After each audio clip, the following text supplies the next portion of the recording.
जय बोलो देवादिदेव 1008 श्री भगवान महावीर स्वामी की जय जय जय। अहिंसा परमो धर्म की जय जय जय। परम पूज आचार्य गुरुवर श्री विद्यासागर जी महाराज की जय जय जय। परम पूज्य 108 मुनिवर श्री प्रमाण सागर जी मुनिराज की जय जय जय। परम पूज्य 108 मुनिवर श्री हर सागर जी मुनिराज की जय जय जय। नमोस्तु गुरुदेव, नमोस्तु गुरुदेव। शिष्य गुरु चरणों में वर्षों से साधना रत था, पर आज तक उसकी साधना से उसे कुछ खास आभास नहीं हो सका। एक दिन गुरु से उसने निवेदन किया कि गुरुदेव, आपने मुझसे कहा था कि मैं तुझे परमात्मा परम ज्योति का साक्षात्कार कराऊंगा। गुरुदेव, ज्योति का साक्षात्कार तो बहुत दूर की बात, आज तक उसका आभास भी नहीं हुआ। क्या आपकी सेवा में रत रहने के बाद भी मुझे आपकी कृपा के प्रसाद से वंचित रहना पड़ेगा? गुरु ने कहा, ठीक कहता है, आज तुझे मैं परमात्मा ज्योति का रहस्य बताता हूँ। एक काम कर, आले में दिया रखा है उसे जला ले। आले में दिया रखा है उसे जला ले। शिष्य गया, दिया जलाने लगा। काफ़ी देर हुआ, दिया जल नहीं पाया। गुरु ने अपने आसन पर बैठे बैठे आवाज़ लगाई, क्या बात है, दिया विलंब क्यों हो रहा है? क्या बात है, विलंब क्यों हो रहा है? शिष्य ने कहा, गुरुदेव, दिया नहीं जल पा रहा है। आखिर देखो तो सही, दिया क्यों नहीं जल रहा है? आखिर देखो तो सही, दिया क्यों नहीं जल रहा है? तो उसने दिए को निकट से देखा और कहा, गुरुदेव, ये दिया जलेगा ही नहीं, ये दिया नहीं जलेगा। बोले, क्यों नहीं जलेगा? बोले, इस दिए में तेल की जगह पानी है। इस दिए में तेल की जगह पानी है। गुरु ने रहस्य उद्घाटित करते हुए कहा, बस मैं भी तुझसे इतना ही कहता हूँ, जिस दिए में तेल की जगह पानी हो वो दिया कभी जल नहीं सकता। तूने अभी देख लिया, तूने तो एक ही दिया सलाई की डब्बी खाली की, मैं तो तुझसे 10 साल से जलाने की कोशिश कर रहा हूँ, पर तेरे हिये के दिए में श्रद्धा और सद्भावों का तेल नहीं, विकारों का पानी भरा है। जिसके हिये में विकारों का पानी होगा, उसके जीवन में ज्ञान का प्रकाश प्रकट नहीं हो सकता। आज के संदर्भ में ये बहुत ही प्रासंगिक बात है। धर्म क्षेत्र में पदार्पण करने वाले लोग धार्मिक क्रियाओं को जितना बल देते हैं, अंदर के भावों की तरफ, भीतरी परिणामों के प्रति उतना ध्यान नहीं जा पाता। हमेशा एक बात समझना चाहिए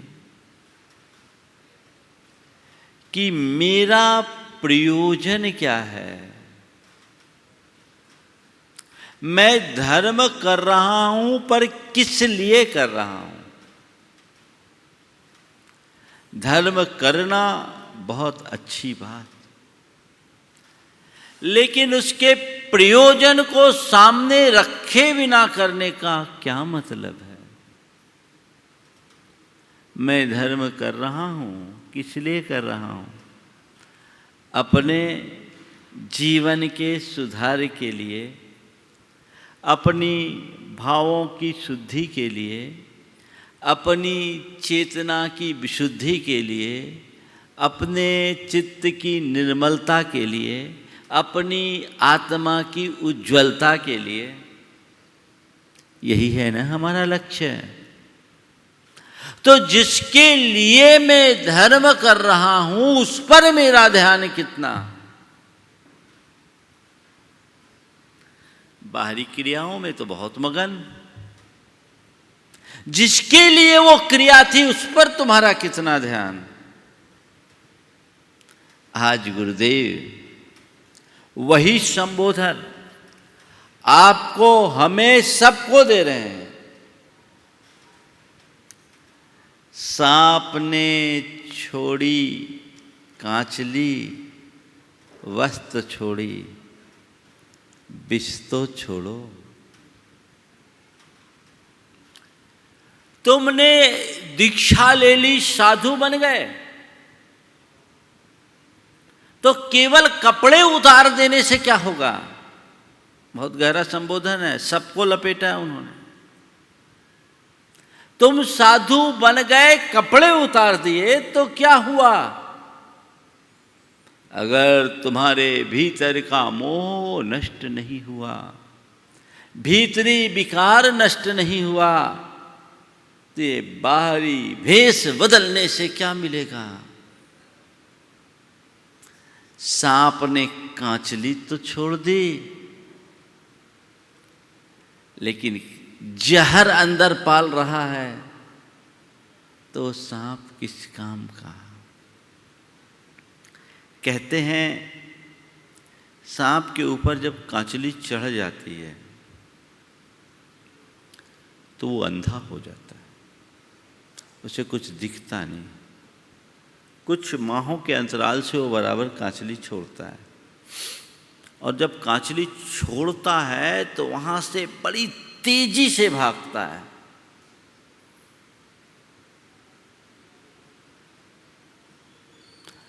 बहुत तेजी से भागता है, इस भाव से कि वापस वो कांचली मुझ पर चढ़ न जाए।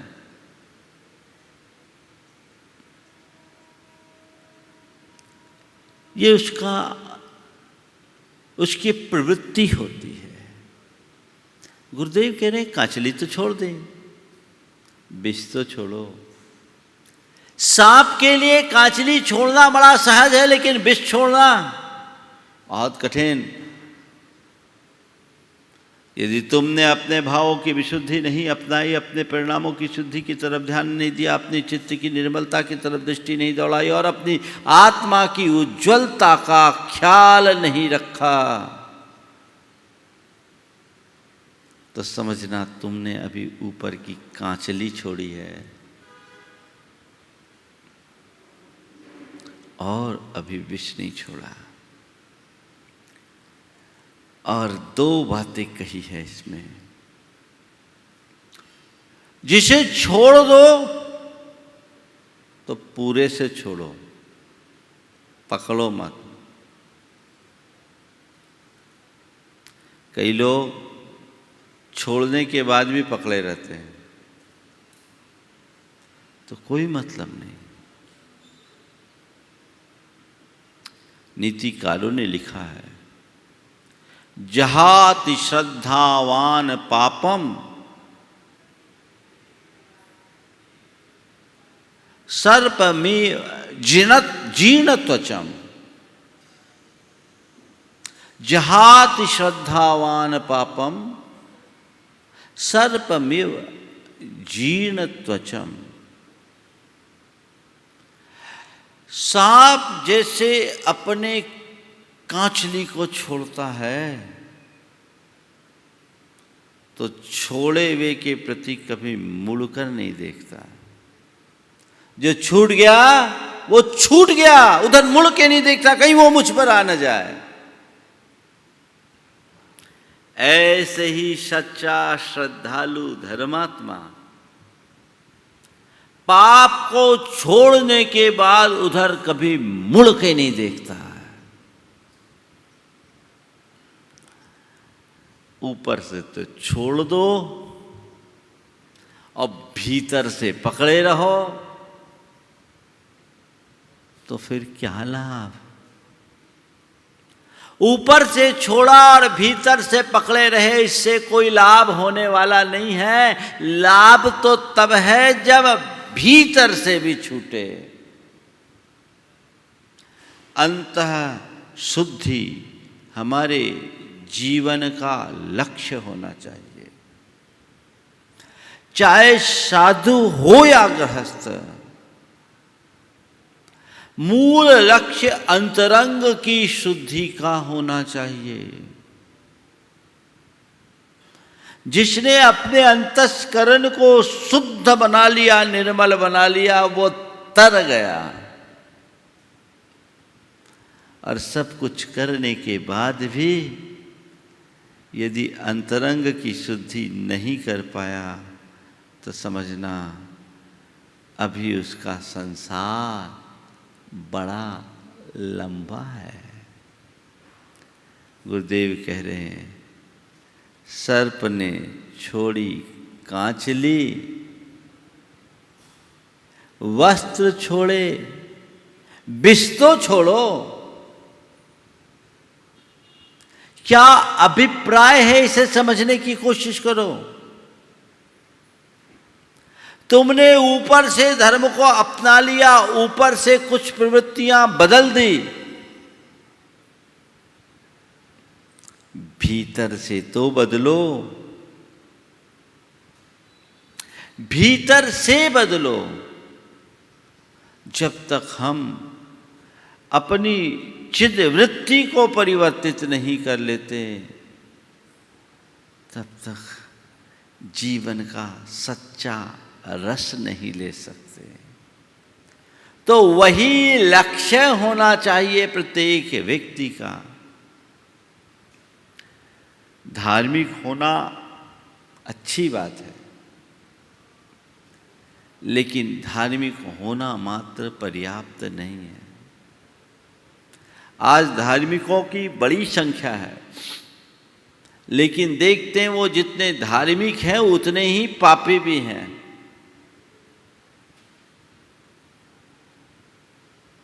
जितने धार्मिक हैं उतने ही पापी भी हैं। महाराज, धार्मिक व्यक्ति पापी कैसे होता है? होता है, वो मंदिर में भगवान की पूजा करता है और बाहर निकलकर उसी भगवान के नाम पर बेईमानी करता है। तो धार्मिक होकर पापी कहलाया कि नहीं कहलाया? हमने तो सुना है पुराने जमाने में डाकू लोग भी जो होते थे ना, वो डाका डालने के पहले किसी देवी के मंदिर में जाकर अपनी मन्नत मानते थे। सुना है ना? तो देवी की मंदिर में जाना उनकी धार्मिकता को दर्शाता है, पर डाका डालना कौन सा कर्म है? हाँ? तो धार्मिक व्यक्ति पापी हुआ कि नहीं हुआ? बोलो। तो आज वैसे डकैत तो नहीं है, पर दूसरे प्रकार के डकैत है कि नहीं? बोलो, है ना? तो धार्मिक होने के बाद भी जिस व्यक्ति के हृदय में पाप के प्रति अलगाव नहीं हुआ, पाप से लगाव बना हुआ है, वो पापी है या नहीं? है ना? तो भैया, तुमने धर्म किसके लिए किया? ऊपर से धर्मात्मा होने का लबादा तो पहन लिया, अंदर का विष कहां छूटा? बाहर से धर्मी हो, दुनिया तुम्हें धर्मी मान करके सम्मान दे रही है और तुम्हें पूज रही है, भीतर में तुम कैसे हो? बहुत सारे लोगों के साथ ऐसा होता है। समाज में कई लोग होते हैं जो बड़े धार्मिक दिखते हैं और उनके उसी रूप को देखकर लोग उन पर विश्वास भी कर लेते हैं। और कई बार धोखा खा जाते, कई बार क्या अक्सर धोखा खाते। एक स्थान पर मैं था, मेरा प्रवचन हुआ। प्रवचन का विषय था जैसी करनी वैसी भरनी। प्रवचन करके मैं आया, एक सज्जन मेरे चरणों में से शीश रखकर फूट फूट के रोने लगे। बहुत ज़्यादा भावुक, लगभग 1.5-2 मिनट से ज़्यादा उन्हें सामान्य होने में लगा। उस व्यक्ति ने कहा, महाराज आज आपने मुझे झकझोर दिया, मेरा हृदय मुझे कचोट रहा है, मैं घोर आत्मग्लानि से भरा हूं। समाज के गणमान्य व्यक्तियों में से एक थे, मंच का संचालन भी वही करते थे। मैंने पूछा, क्या बात है भाई, आज इतनी अधिक भावुक और असामान्य क्यों हो गए? आंखों से टप टप आंसू की धार। बोले, महाराज मैंने अपने आप को धोखा दिया, गुरुजनों को धोखा दिया, परिवार को धोखा दिया, समाज को धोखा दिया, सबको धोखा में रखा। बोले, क्या है? बोले, महाराज मेरा एक रूप आप लोगों के सामने है। मैं समाज में बड़े धर्मात्मा के रूप में गिना जाता हूँ, धार्मिक व्यक्ति के रूप में जाना जाता हूँ, पहचाना जाता हूँ। आप लोग भी जब कभी भी आपके चरणों में आता हूँ, आप लोगों का स्नेह और आशीर्वाद मिलता है, वात्सल्य मिलता है। लेकिन महाराज आज आपने मुझे आईना दिखा दिया, मुझे लगता है कि मैं इसके काबिल कहीं हूँ ही नहीं। महाराज जी आज मैंने अपने अंतर झांक कर देखा तो मुझे लग रहा है कि मैंने कितना धोखा दिया। क्या बात हो? बोले, महाराज जी हाई सोसाइटी के नाम पर मैंने हर वह काम किया है जो मुझे नहीं करना चाहिए। महाराज मेरा एक सर्किल ये समाज के बीच का है और मेरी एक दूसरी दुनिया है। जब मैं उस दुनिया में जाता हूँ तो रंगीनियों में रम जाता हूँ। महाराज मैंने सब व्यसन किए, मुझ में सब तरह की बुराइयाँ भरी पड़ी। महाराज मैंने बुराइयों को अपनाया, व्यसन किया, उसका मुझे उतना दुख नहीं जितना कि समाज के साथ छलपूर्ण व्यवहार करने का। ये बड़ा धोखा, बहुत बड़ा धोखा मैंने किया। लोग मुझे सम्मान करते हैं, आज आपने मुझे दिखा दिया कि एक्चुअल में मैं कैसा हूं।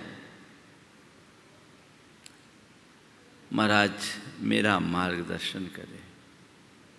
मैंने उन्हें संबोधा और कहा, भैया ठीक, जब जागो तभी सवेरा, सुबह का भूला शाम को घर लौट आए तो भूला नहीं कहलाता।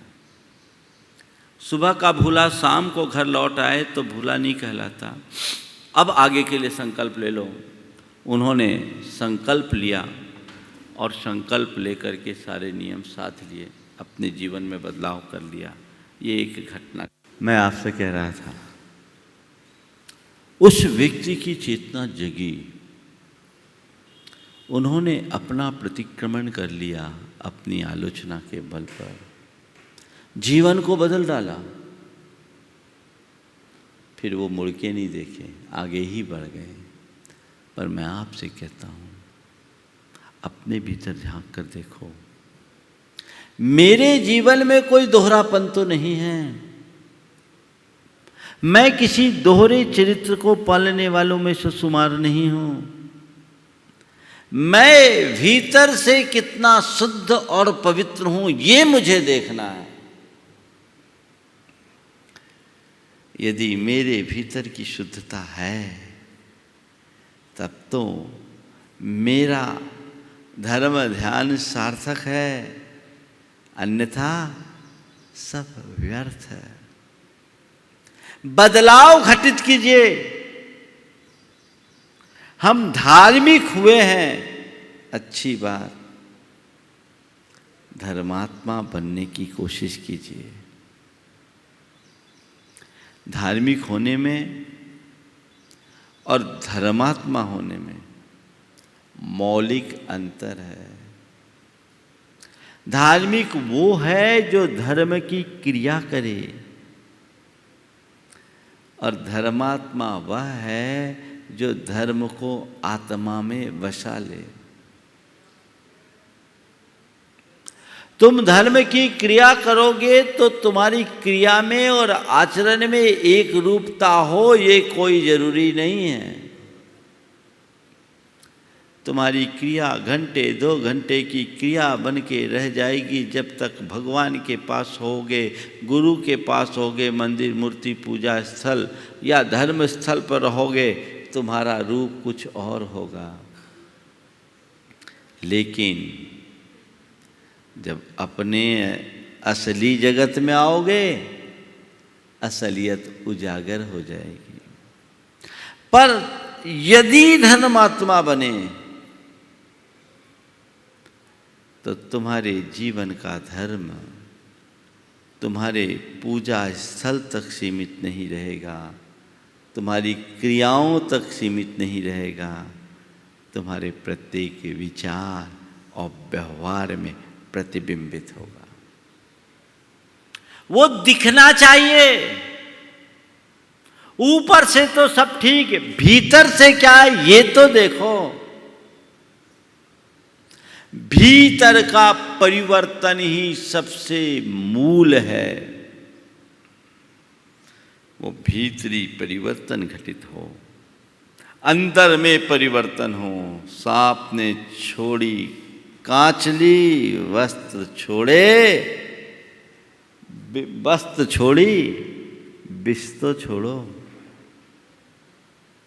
ऊपर का तुमने धर्माचार कर लिया, अंदर का तो छोड़ो। साधु को कह रहे तू साधु बन गया, कपड़े उतार दिया, लेकिन मन के कपड़े तो उतारो। यदि अभी भी तुम्हारे अंदर असाधु वृत्ति है तो साधु होने का क्या मतलब? अभी भी तुम्हारे साथ पाप है तो धर्मी होने का क्या मतलब? अंदर के जहर को बाहर निकालने का संकल्प होना चाहिए। मैं जितना भी करूं वो अंदर की शुद्धि के लिए करूं। अंदर हम अपने जीवन में बदलने की कोशिश करें तो जीवन में परिवर्तन आएगा। आज 3 शब्दों की बात करूंगा। वृत्ति, प्रवृत्ति और परिणाम। वृत्ति, प्रवृत्ति और परिणाम। लोग प्रवृत्तियां बदलते हैं। प्रवृत्ति के बदलाव से परिणाम में बदलाव आए ये कोई जरूरी नहीं। कल मैं दूसरे तरीके से चलता था, आज अपनी चाल बदल दी, लेकिन भीतर की दृष्टि तो वही है।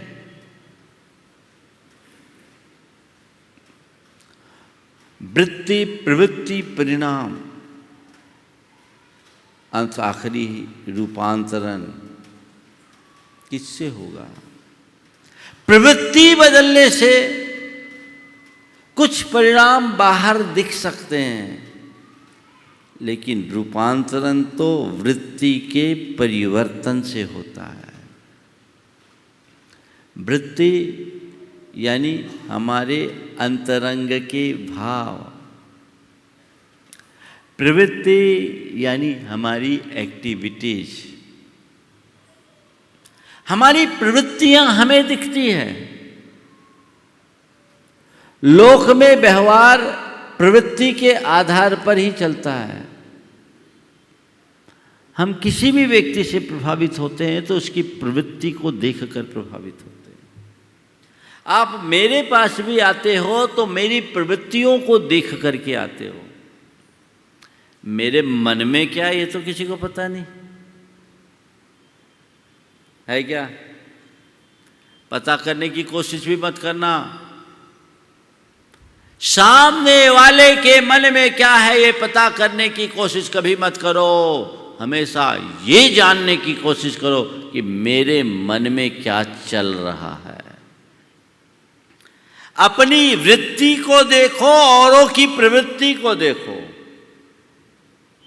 जिनकी प्रवृत्तियां अच्छी है उनका अनुकरण करो और अपनी वृत्ति में सुधार करने की कोशिश करो, तो जो परिणाम होगा वो जीवन को रूपांतरित करने वाला होगा। बड़ा बदलाव घटित होगा। लोग वृत्तियां बदल देते हैं, प्रवृत्तियां नहीं। कई बार लोग संकल्प ले लेते हैं, प्रतिज्ञाएं ले लेते हैं, व्रत नियम ले लेते हैं, उसके बाद भीतर वही चलता रहता है, छूट नहीं पाता। क्यों नहीं? तुमने प्रवृत्ति बदली, वृत्ति नहीं बदली। मनोवृत्ति को बदलने का संकल्प होना चाहिए। हमारे यहां कहा गया राग देश निर्वृत्तै चरणम प्रतिपद्यते साधु। अपनी वृत्ति के रूपांतरण के लिए ही हम धर्म करते हैं। मेरे धर्माचार का मूल उद्देश्य यही है, अंतरंग का परिवर्तन। वो परिवर्तन होना चाहिए। उसकी दृष्टि, उसकी तरफ दृष्टि नहीं तो फिर मजा कैसा? फिर मजा नहीं। प्रवृत्ति को बदल करके बहुत अच्छे परिणाम पाओ ये कोई संभव नहीं। कई बार लोग आते हैं, महाराज इनको ये नियम दे दो, ये नियम दे दो। नियम देने की चीज नहीं है, नियम लेने की चीज है। कोई तुम्हें कितना भी नियम दे दे जबरदस्ती, तुमने अंदर से उसे एक्सेप्ट नहीं किया तो नियम पलेगा क्या? हाँ, कई लोग तो बड़े होशियार होते हैं, बोलते हैं हम अंटी बांध के नियम ले लिए, है ना? नियम लेने की चीज है। ये संकल्प है नहीं, मुझे अपने भीतर बदलाव लाना है तो आज से मुझे अपनी दिशा बदलनी है। और कभी किसी को कोई जबरदस्ती नियम दिला दे तो यहाँ नियम लेगा, वहाँ छोड़ देगा। हम शिखर जी में थे, वंदना कर रहे थे। हम पारसनाथ टोक में सामायिक करके उतर रहे थे। पारसनाथ टोक में पहुँचे वंदना करके। एक दंपति, 9 दंपति थे। हमें देखकर बड़े प्रमुदित हुए। धर्मपत्नी ने कहा, देखो कितना बड़ा सौभाग्य है, आज महाराज के साथ पारसनाथ टोक की वंदना का अवसर मिल रहा है।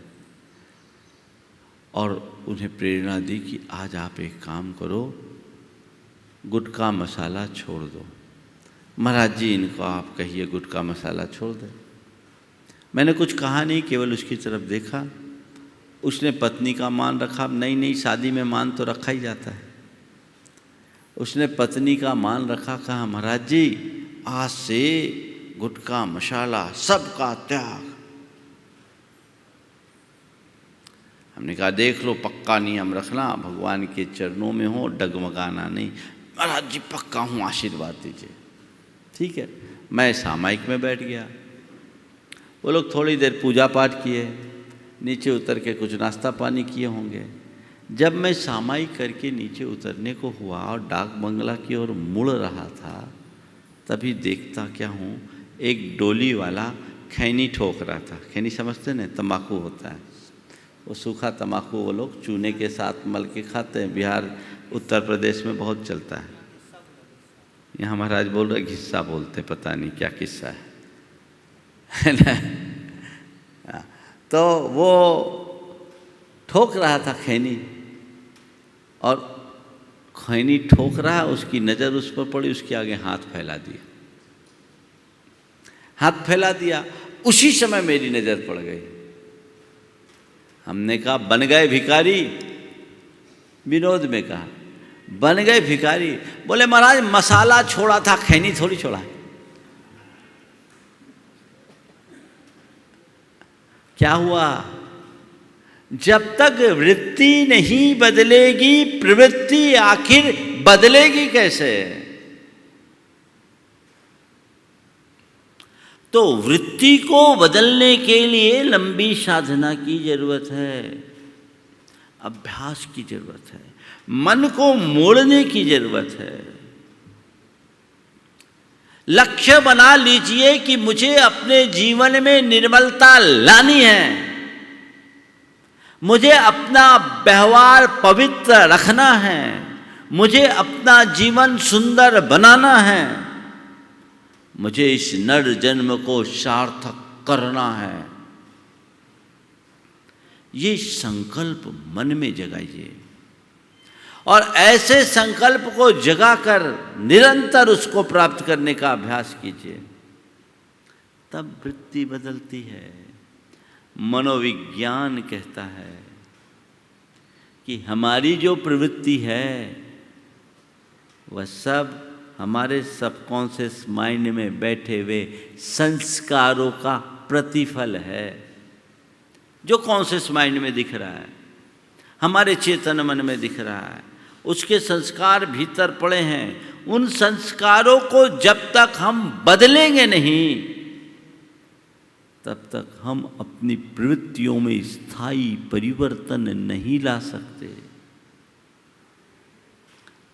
तो उसके बदलाव के लिए एक लंबा अभ्यास चाहिए। भावना योग उसका बड़ा सहज माध्यम है। भावना योग के बल पर आप अपनी एक एक दुर्बलताओं को दूर कर सकते हो। जो भी असद वृत्ति है उसे निवारित किया जा सकता है, बशर्ते आप वैसा अभ्यास करो और प्रयोग करो, निरंतर चलो कि मुझे करना है, जीवन को पवित्र बनाना है, तो मुझे पवित्रता रखना है, मुझे पवित्रता रखनी है। मैं पवित्र हूं, मलिनता मेरे अंदर है ही नहीं। शुद्धोहम शुद्धोहम शुद्धोहम। एक बात आपको और बताता हूं, आत्मा के स्वभाव के प्रति लगन बढ़ाओ। जैसे जैसे स्वभाव के प्रति रुचि बढ़ती है, प्रवृत्ति में अपने आप सहजता आने लगती है। नोट करके रख लो, जैसे जैसे स्वभाव के प्रति रुचि बढ़ेगी, प्रवृत्ति में अपने आप सहजता आने लगेगी। और स्वभाव में रुचि बढ़ाने के ये मंत्र हैं। आत्मा की तरफ दृष्टि तो रखो। हकीकत में तो ये देखने में आता है, लोग आत्मा के लिए धर्म कम करते हैं, जमाने के लिए ज़्यादा। समाज में मेरी पहचान बने, लोक में मेरी प्रतिष्ठा बढ़े, मैं एक अच्छे धर्मी के नाम से जाना जाऊं, इसलिए धर्म कर रहे हैं। तो ऐसे लोग ऊपर के धर्मी हैं, भीतर वही जानते क्या है। कई तरह के लोग होते हैं जिनके जीवन में इस तरह की मायाचारी जैसी बनी रहती है, जो बहुत भयानक दुर्बलता है। वृत्ति का बदलाव अभ्यास से होगा। पूजा पाठ भी हमारे वृत्ति के बदलने में एक निमित्त है, लेकिन कब? जब उसे अंतरंग से जुड़कर करोगे तब। रूटीन की तरह धर्म कभी मत करो। इस तरीके से धर्म करो कि तुम्हारे जीवन की रूटीन बदल जाए। रूटीन की तरह करते हो, मुझे करना इसलिए कर रहे हो, तो रूटीन के तरह करने से कोई लाभ नहीं। जीवन का रूटीन बदले, वैसा लक्ष्य होना चाहिए। तो रूपांतरण के लिए इन 3 बातों को ध्यान में रखना है। वृत्ति, प्रवृत्ति, परिणाम। वृत्ति को बदलो। प्रवृत्ति तो तुमने खूब बदली है, भेष बदलना प्रवृत्ति बदलना है, भाव बदलना वृत्ति बदलना है। ऊपर से तुमने साधुपना अंगीकार कर लिया, भीतर से साधुत्व को जगाओ। ऊपर से साधु बनोगे, दुनिया तुमको पूजेगी, और अंदर से साधु बनोगे तो तुम्हारे भीतर की पूज्यता प्रकट होगी। हम अरहंत किसको बोलते हैं? जो वास्तविक पूजा के योग्य हो। वो अर्हता हमारे भीतर कब प्रकट होगी? जब मैं भीतर से साधुता को अंगीकार करूंगा। तो हर व्यक्ति के जीवन में ये बात जुड़नी चाहिए, समझनी चाहिए। तो सांप ने छोड़ी कांचली, वस्त्र छोड़ी, विष तो छोड़ो। गहरे संदेश को समझिए और इसके मूल अभिप्रेत को समझने की कोशिश कीजिए। आज 9:30 बजे तक का ही समय निश्चित है, इसलिए पार्श्वनाथ भगवान के जाप से मैं विराम लूँगा। इस संदेश को पुनः दोहराते हुए, सांप ने छोड़ी कांचली, वस्त्र छोड़ी, विष तो छोड़ो। बस उसी से हमारा जीवन उद्धार होगा। ओम ह्रीम अर्हंसि पार्श्वनाथ जिनेन्द्राय नमो नमः। हंसि पार्श्वनाथ जिनेन्द्राय नमो नमः। ओम ह्रीम अर्हंसि पार्श्वनाथ जिनेन्द्राय नमो नमः। ओम ह्रीम अर्हंसि पार्श्वनाथ जिनेन्द्राय नमो नमः। ओम ह्रीम अर्हंसि पार्श्वनाथ जिनेन्द्राय नमो नमः। ओम ह्रीम अर्हंसि पार्श्वनाथ जिनेन्द्राय नमो नमः। ओम ह्रीम अर्हंसि पार्श्वनाथ जिनेन्द्राय नमो नमः। ओम ह्रीम अर्हंसि पार्श्वनाथ जिनेन्द्राय नमो नमः। ओम ह्रीम अर्हंसि पार्श्वनाथ जिनेन्द्राय नमो नमः। ओम ह्रीम अर्हंसि पार्श्वनाथ जिनेन्द्राय नमो नमः। ओम ह्रीम अर्हंसि पार्श्वनाथ जिनेन्द्राय नमो नमः। ओम ह्रीम अर्हंसि पार्श्वनाथ जिनेन्द्राय नमो नमः। ओम ह्रीम अर्हंसि पार्श्वनाथ जिनेन्द्राय नमो नमः। ओम ह्रीम अर्हंसि पार्श्वनाथ जिनेन्द्राय नमो नमः। ओम ह्रीम अर्हंसि पार्श्वनाथ जिनेन्द्राय नमो नमः। ओम ह्रीम अर्हंसि पार्श्वनाथ जिनेन्द्राय नमो नमः। ओम ह्रीम अर्हंसि पार्श्वनाथ जिनेन्द्राय नमो नमः। ओम ह्रीम अर्हंसि पार्श्वनाथ जिनेन्द्राय नमो नमः। जय बोलो परम पूज्य आचार्य गुरु श्री विद्यासागर जी महाराज।